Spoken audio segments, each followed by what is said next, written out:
They say in a village in Ghana, there are places you do not enter. Not because you can't, but because something inside is waiting for you to try. And if you ever hear your name whispered from the darkness, don't answer. Because the last boy who did was never seen again. In the heart of a quiet village, tucked between rolling green hills and endless golden fields, lived a boy named Kwame. Kwame was like any other child, full of laughter, mischief, and endless curiosity. His mornings were spent chasing goats along dusty paths, his afternoons filled with games beneath the blazing sun, and his nights wrapped in the warmth of family stories by firelight. But beyond the laughter and simple beauty of village life, there was a place no child dared to go. At the far edge of the village stood a dense, ancient forest. The trees there grew unnaturally tall, their branches twisting like fingers frozen in warning. The villagers called it the Forbidden Grove. No one entered. No one questioned why. The elders spoke of it only in low, trembling voices. That forest is not empty, they would say. It remembers. It watches. And when it is disrespected, it takes. Kwame had heard the warnings all his life. But to him, they sounded like stories meant to scare children. Old myths. Empty fear. And curiosity is a dangerous thing. The first visit. One evening, as the sun dipped low and painted the sky in orange and gold, Kwame made a decision that would change everything. He slipped away quietly from his friends, his feet moving faster than his thoughts, until he stood at the edge of the grove. For a moment, he hesitated. The air was different here, thicker, heavier, as though the forest itself was breathing. But nothing happened. No spirits. No voices. No danger. Just trees swaying gently in the evening breeze. Kwame smirked. All lies, he whispered to himself. And with that, he stepped inside. Leaves crunched softly beneath his feet as he walked deeper. The scent of damp earth filled his lungs. The silence was strange, but not frightening. After a while, he turned back, unharmed.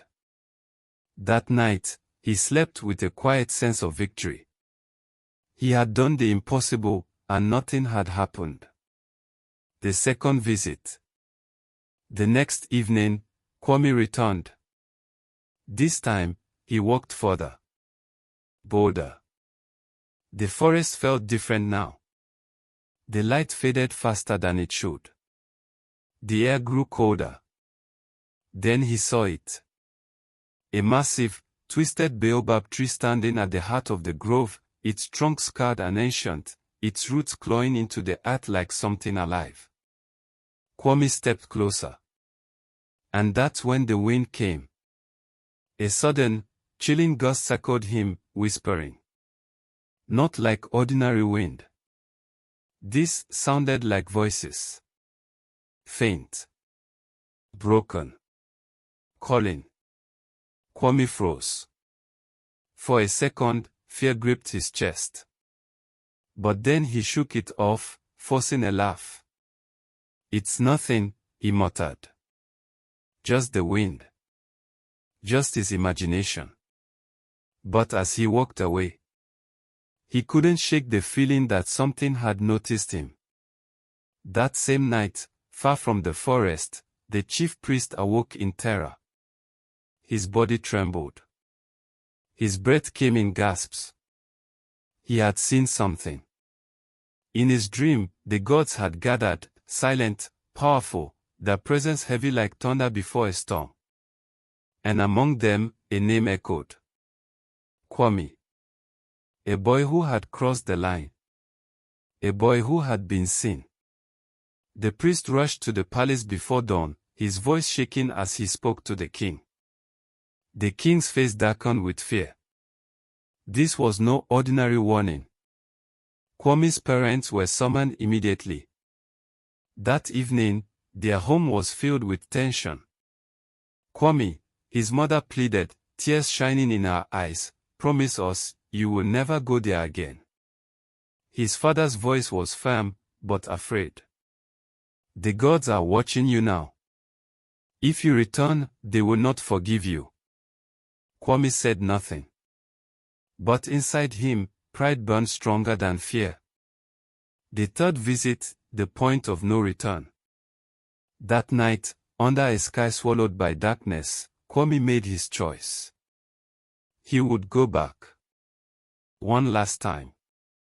To prove there was nothing to fear. The village slept as he slipped away, his heart pounding, not with fear, but with stubborn courage. When he reached the grove, it no longer looked the same. The trees loomed darker. The shadows stretched longer. The silence was deafening. Still, he stepped inside. One step. Then another. And then. "Kwame." He froze. The voice was soft. Familiar. Too familiar. Slowly, he turned around. No one was there. His breath quickened. "Kwame." This time, it came from below. He looked down. And that's when he saw it. His shadow was moving. Not following him. Not obeying him. But rising. Stretching. Unraveling from his feet like a living thing. Kwame stumbled back, terror flooding his body. The shadow twisted, forming something almost human. A darker version of him. Watching. Waiting. Then it moved. Fast. It wrapped around his legs like smoke turned solid, pulling him backward, deeper into the forest. Kwame screamed. But the sound didn't travel. It vanished into the darkness, as though the forest itself had swallowed it whole. Kwame was never seen again. Nobody. No trace. Nothing. The village mourned, but they understood. Some lines are not meant to be crossed. And even today, when the night is quiet, and the wind moves through the trees just right, they say if you stand near the forbidden grove, you might hear it. A faint voice, calling from the shadows. "Help me." But no one answers. Because in that forest, not everything that calls your name is human.